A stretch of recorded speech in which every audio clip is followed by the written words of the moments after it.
Robinson Crusoe's ship had been destroyed by the sea. He had been alone for many years and longed for company. One day, he discovers a footprint on the sand.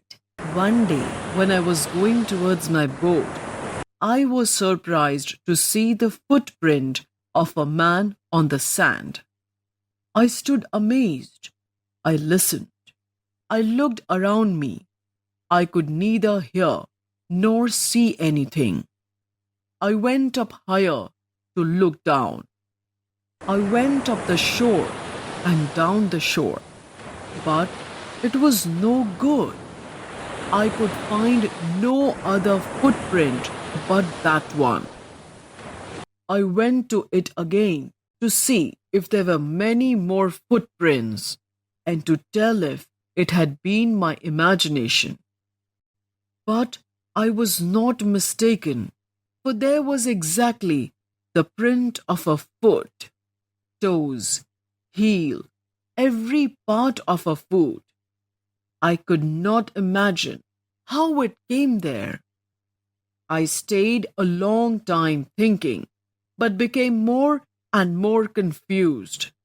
At last, I returned home very frightened, looking behind me after every 2 or 3 steps, mistaking every bush and tree to be a man.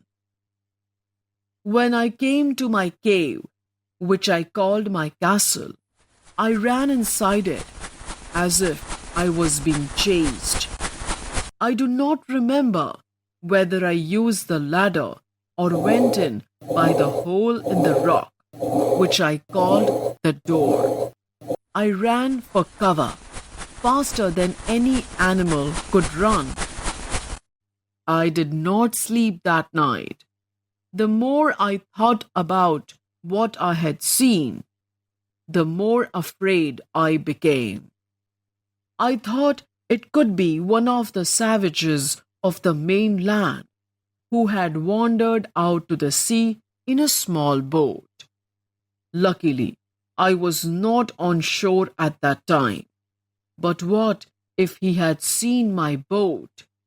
He would have realized that someone lived on the island and would soon return with others to kill and eat me.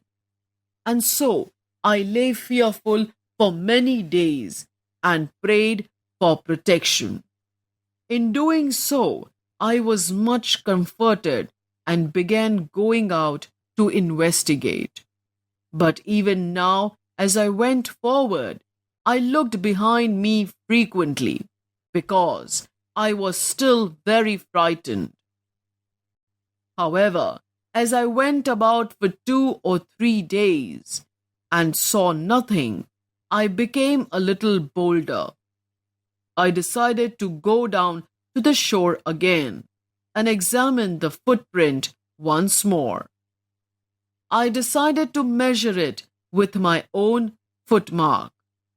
As I came closer to the footprint, I realized that it could not be my footprint because I had not come to this part of the beach since a long time. Secondly, as I placed my foot alongside that footprint, it seemed larger than my own. My fear returned. I went home again, believing that there was someone there. The island was inhabited. Adapted from Daniel Defoe's Robinson Crusoe.